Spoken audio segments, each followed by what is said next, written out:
Good morning my dear students. आज हम लोग वितान जो हमारी अनुपूरक पुस्तिका है इसका अध्याय 3 पाठ का नाम है आलो अंधारी। इस पाठ का हम लोग संक्षिप्त रूप से सारांश पढ़ेंगे। इस पाठ की जो लेखिका है, लेखिका का नाम है बेबी हालदार। इस पाठ में एक जो महिला है, महिला के जीवन के संघर्ष के विषय में हमारा ध्यान आकर्षित करने का प्रयास किया गया कि एक महिला किस प्रकार अकेले जीवन जीते हुए किस प्रकार समस्याओं का सामना करती है। तो यह जो इसकी जो लेखिका है वो बेबी हालदार जी है। लेखिका बेबी हालदार ने पारिवारिक नौकरी होते हुए भी पारिवारिक नौकरानी होते हुए भी अपनी लेखन प्रतिभा का परिचय दिया। उनकी रचना आलो अंधारी में उनके जीवन के संघर्ष का वर्णन दिया गया है। ये जो पाठ है, इस पाठ में जो लेखिका है, लेखिका जो है घरों घरों में जा कर के वह काम करती हैं, घरेलू नौकरानी है। तो घरेलू नौकरानी के साथ साथ उन्होंने संघर्ष किया। संघर्ष करने का परिणाम ये हुआ कि उनकी जो रचना है वो पत्रिका में प्रकाशित हुई। उनके जीवन में कौन कौन सी समस्याओं का सामना उनको करना पड़ा, इसकी चर्चा हम इस पाठ में करेंगे। तो लेखिका की जो पारिवारिक चिंता ये थी कि सबसे पहली बात कि लेखिका का जो पति था, लेखिका के पति ने उनको छोड़ दिया था। उनके साथ 2 बच्चे थे, तो पूरे परिवार की जो जिम्मेदारी थी वो उनके ऊपर थी। उसके साथ साथ उनके पास कोई रोजगार भी नहीं था। तो आए दिन वो रोजगार की तलाश में इधर उधर भटकती रहती थी। जो भी उनके परिचित लोग थे, उन परिचित लोगों से हमेशा कहती रहती थी कि अगर कोई आपके जानकारी में कोई किसी के घर कोई काम हो तो मुझे प्लीज़ कृपया करके मुझे प्लीज़ बताएं, ताकि मैं भी वह कार्य उस काम को कर सकूं और अपने परिवार का भरण पोषण कर सकूं। तो जब भी वह निकलती थी बाहर काम की तलाश में, तभी जब भी वापस आते थे लोग उनसे यही प्रश्न करते थे, क्या हुआ, काम मिला? जो उनका बात पूछने का जो टोन होता था, पूछने का जो तरीका होता था, कुछ लोगों का तो उनके प्रति संवेदनापूर्ण था और कुछ लोगों का पूछने का तरीका जो है बहुत ही कटाक्षपूर्ण होता था, तो जो लेखिका को कतई पसंद नहीं आता था। ऐसे ही करते करते लेखिका को जो है एक दिन काम मिल जाता है।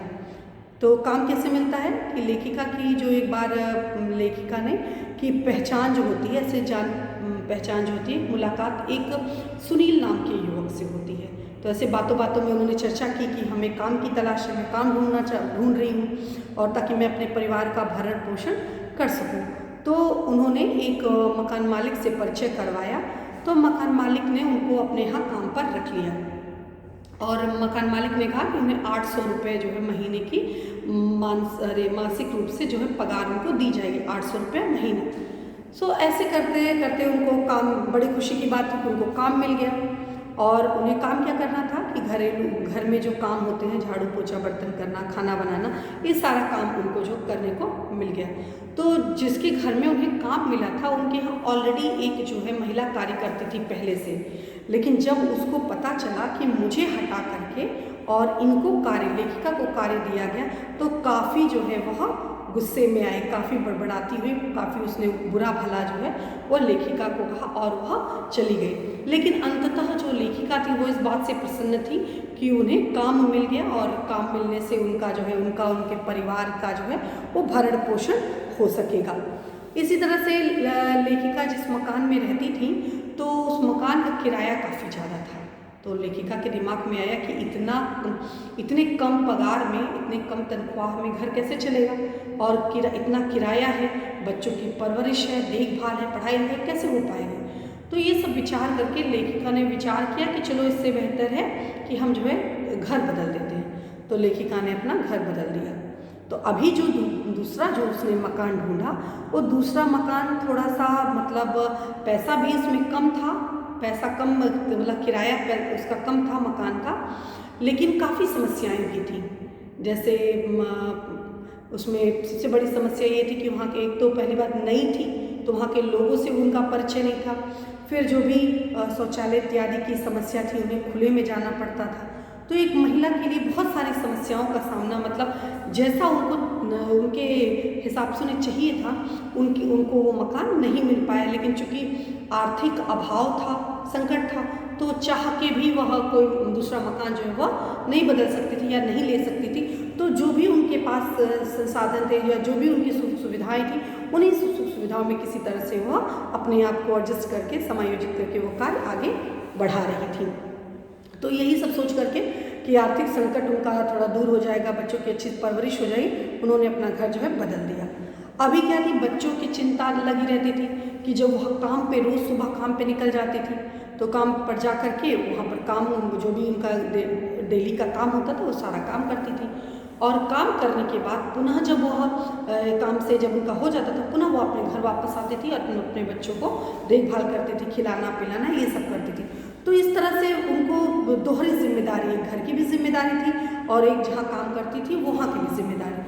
तो दोहरी जिम्मेदारियों के बीच जो है वह लेखिका जो है काफ़ी दबी हुई सी महसूस करती थी। उन्हें हर वक्त चिंता लगी रहती थी कि हमारे बच्चे पता नहीं खाए होंगे कि पिए होंगे, उनको मतलब उनकी आवश्यकताओं की पूर्ति हुई होगी कि नहीं होगी। इस तरह से हमेशा अपने बच्चों के फिक्र को लेकर, बच्चों को लेकर के हमेशा जो है वो फिक्रमंद रहती थी।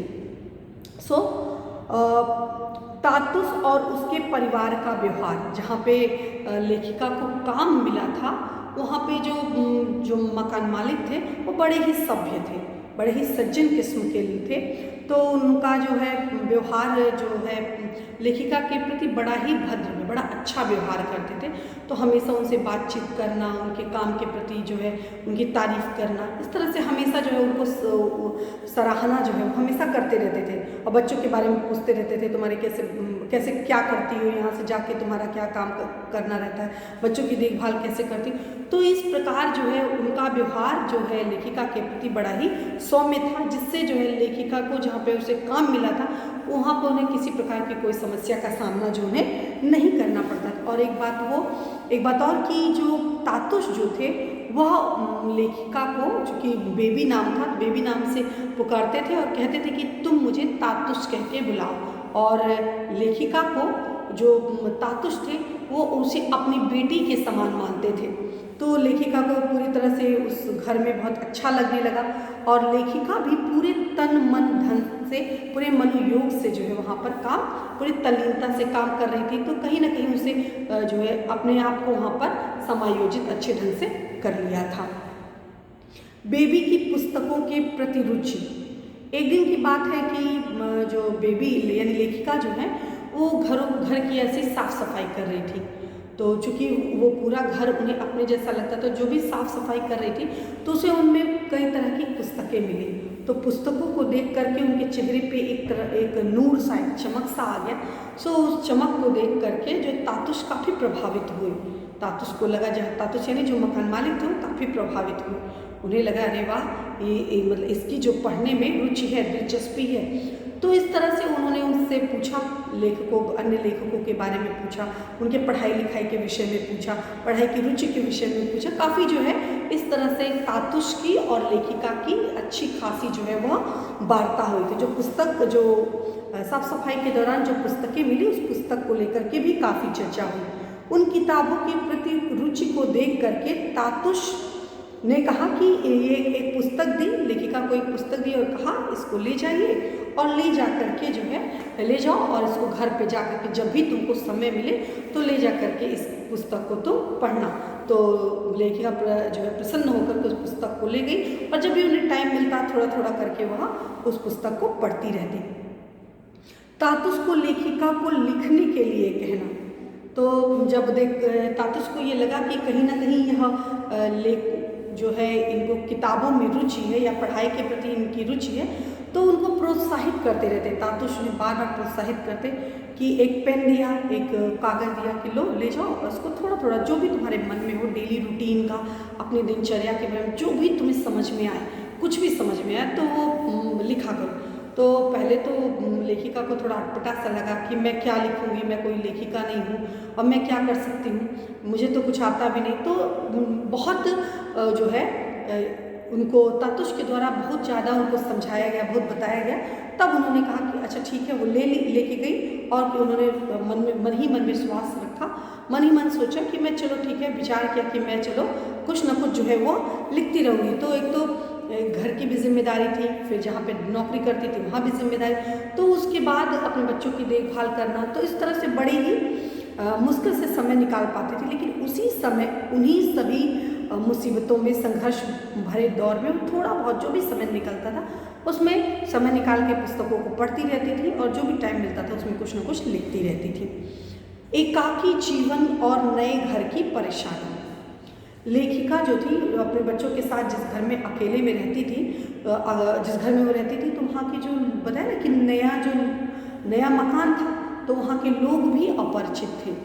तो वहाँ के जो अगल बगल के लोग थे तरह तरह से उनको सताते रहते थे, तरह तरह से भद्दे भद्दे अभद्र टिप्पणी किया करते थे, तरह तरह की अशोभनीय बातें जो है वो करते रहते थे। लेकिन जो है किसी तरह से भी लेखिका को वो सब पसंद नहीं था, लेकिन ना चाहते हुए भी उन्हें इन सब का सामना करना पड़ता है। तो इस पाठ में लेखिका ने बताया कि एक अकेली महिला के लिए जीवन यापन करना कितना दुष्कर होता है, कितना कष्टकर होता है, ये समझने की बात है। तो ढेर उनको वो जो नया मकान उन्होंने लिया था उसमें ढेर सारी उनको असुविधा थी, लेकिन फिर भी वो किसी तरह से उसमें गुजारा अपना जो है वह चला रही थी। उन सब अशोभनीय बातों को किसी तरह से वो बर्दाश्त करते हुए जीवन में आगे बढ़ रही थी। एक दिन की बात है कि लेखिका ने क्या किया कि एक दिन जब वो घर से जहाँ पे वो नौकरी करती थी, यानी तातुश के घर से जब वो घर गई, तो उसने देखा कि पूरा जो है घर जो है टूटा फूटा पड़ा हुआ है, जहाँ पे वो किराए के मकान में रहती थी, और उसका सारा सामान इधर उधर बिखरा पड़ा है। तो वो बड़ी दुखी हुई कि अब वो क्या करे। अब उसके सामने एक विकट समस्या थी कि नया मकान ढूंढने की, और अचानक से कोई तुरंत तो नया मकान मिल नहीं जाएगा, तो इसलिए वो बहुत ही परेशान थी। ऐसे व्यथित हालत में उसने सारा सामान, अपना जो भी सामान था लेखिका, सारा सामान उसको समेटा, और समेट करके किसी जो अगल बगल परिचित जो कोई महिला थी उनके घर वो सारा सामान दे दिया, और जो है बच्चों को लेकर के वो मकान ढूंढने, मकान की तलाश में वो चली गई। तो अचानक से मकान मिलना भी एक समस्या का विषय है कि अचानक से मकान मिलेगा नहीं। तो वह उस रात वो जो खुले आसमान के नीचे उन्हें अपने और अपने बच्चों के साथ खुले आसमान के नीचे उन्हें बिताना पड़ा। तो ये समय उनके लिए काफ़ी जो है कष्टकर था। उनके पास इतने पैसे भी नहीं थे, और जो है इतने कोई अगल बगल भी कोई ऐसा नहीं था कि जो उनकी मदद कर सके। एक तो उनका पति ने पहले ही छोड़ दिया था, और जो उनके सगे भाई थे भी, जो भी भाई उनके थे वो लोग बगल में ही रहते थे, लेकिन किसी ने ये ज़रूरत नहीं समझी कि मैं आ करके बेबी की मदद कर सकूं। तो इस प्रकार यह एक महिला के लिए अकेले रहना, इस प्रकार बच्चों को लेकर के उसका भरण पोषण करना बहुत ही कष्टपूर्ण था, और उसमें ऐसे समय में उसका कोई सहारा जो है उस समय नहीं था। तो नेक्स्ट डे क्या हुआ कि जब लेखिका जो है देर से पहुंची, तो तातुश को उसके बारे में पता चला कि ऐसी ऐसी स्थिति हो गई थी, ऐसी ऐसी समस्या हो गई थी।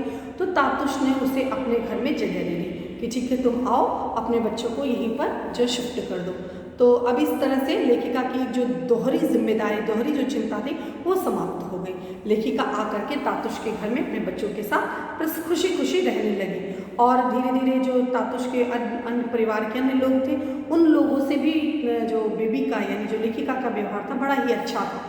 बड़े ही अच्छे ढंग से एक दूसरे से बातचीत करना, हालचाल लेना, एक दूसरे जो भी उन्हें काम सौंपा जाता लेखिका बड़े ही मनोयोग से करती, और लोग भी उनके बच्चों से काफ़ी घुल मिल गए थे। तो इस प्रकार जो लेखिका की जो दोहरी चिंता थी कि घर बाहर में अपने आप को समायोजित कर पाना, वो समस्या उसकी एक तरह से दूर हो गई।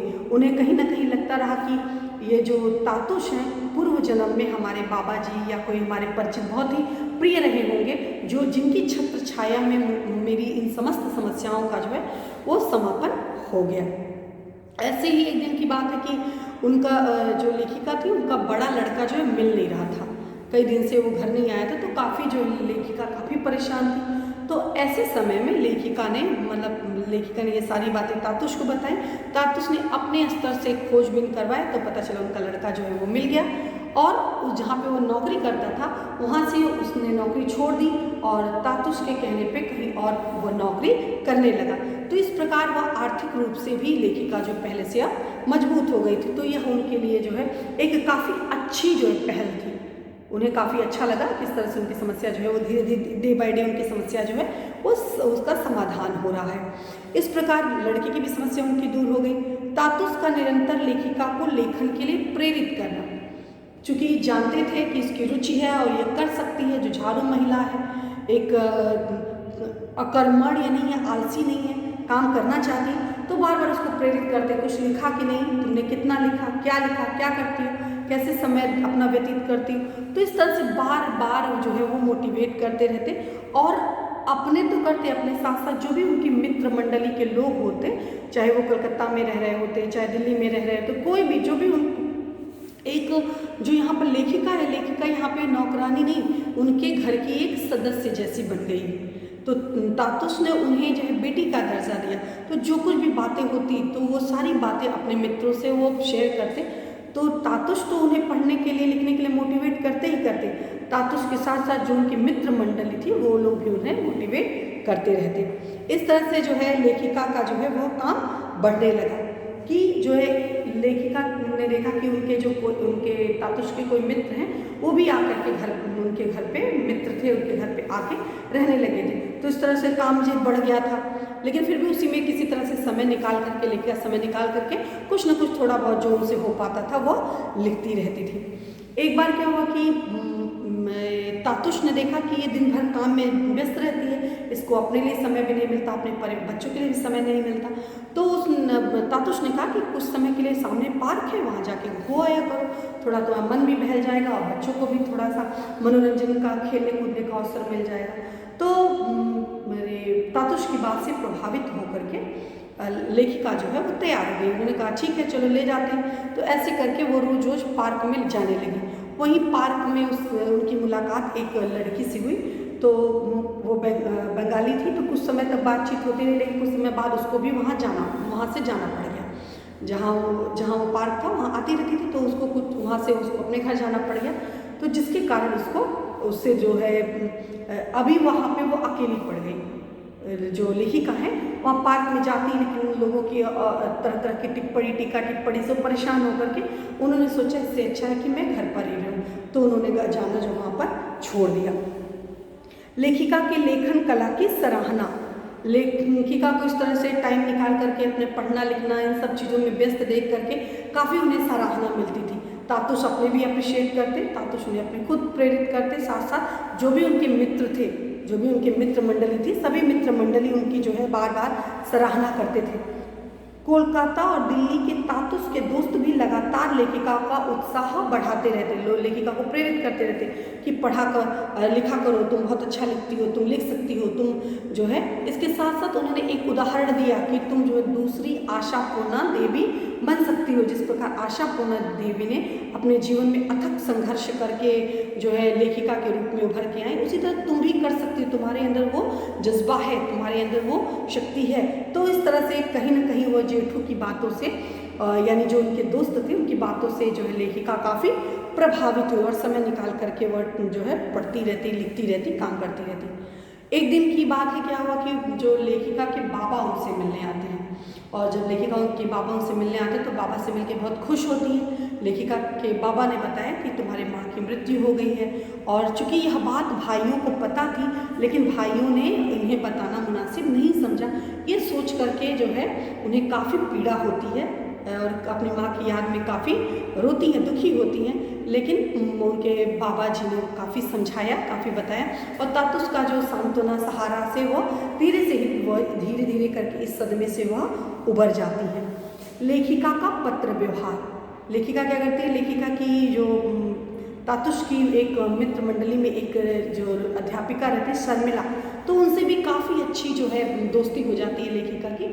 और लेखिका पत्र व्यवहार के द्वारा जो है उनसे बातचीत करती रहती, तो सजने संवरने के विषय में आपस में चर्चा करती रहती। तो कहती कि जब भी मैं आऊँगी, कहती है कि जब भी मैं तुमसे मिलूंगी तो हम लोग एक साथ मिलजुल कर सजेंगे, सवरेंगे, तैयार होंगे। इस तरह से वह एक दूसरे से अपने दुख जो है हल्का करती, तो उनको कहीं ना कहीं लेखिका को बहुत ही प्रसन्नता होती। तो इस तरह से लेखिका का जो कष्टपूर्ण जीवन था धीरे धीरे करके उसमें विराम आता गया, उसका जीवन शांत हो गया। लेखिका ने कभी सोचा भी नहीं था उसका संघर्षपूर्ण जीवन जो इतना कष्टकर होगा, वो एक परित्यक्ता होगा, उसके आगे पीछे कोई नहीं है, फिर भी वो उसका जीवन कितना अच्छा हो जाएगा उसने कभी कल्पना नहीं की थी। उसने सोचा अगर उसके जीवन में तातुस नहीं आए होते तो उसके जीवन का क्या हाल होता। तो इस प्रकार उस धीरे धीरे करके उसकी समझ एक एक करके सारी परेशानियां जो है समाप्त होती चली गई। और ऐसे ही एक दिन उसे जो है एक ऐसी चीज़ प्राप्त हुई जिसकी उसने कभी कल्पना भी नहीं की थी। लेखिका की रचना पत्रिका में लेखिका ने कभी सोचा भी नहीं था कि वह इतनी अच्छी जो है एक लेखिका के रूप में प्रतिष्ठित होगी, उससे उसको एक पहचान मिलेगी। एक दिन उसने पत्रिका में एक जो है रचना पढ़ी।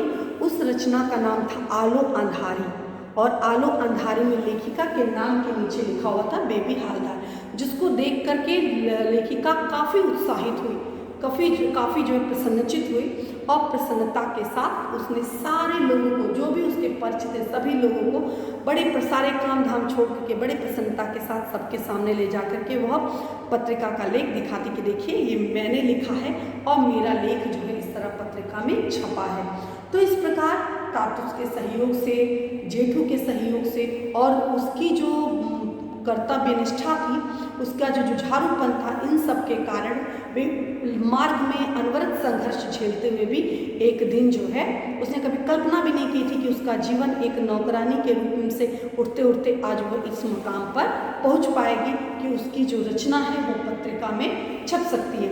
तो इस पाठ के आधार पर लेखिका ने बताने का प्रयास किया कि हमें मार्ग में कितना भी संघर्ष मिले, हमें कभी संघर्ष के सामने जो है, परिस्थितियों के सामने हार नहीं माननी चाहिए। और समाज की जहाँ तक बात है, समाज में तरह तरह के लोग होते हैं, तरह तरह की बातें करते हैं, और हमें उन सब बातों को नज़रअंदाज करते हुए केवल अपने कर्तव्य पथ पर आगे बढ़ते रहना चाहिए। सो यह इस कहानी का संक्षिप्त रूप से सारांश था।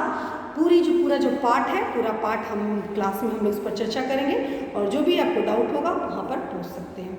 धन्यवाद।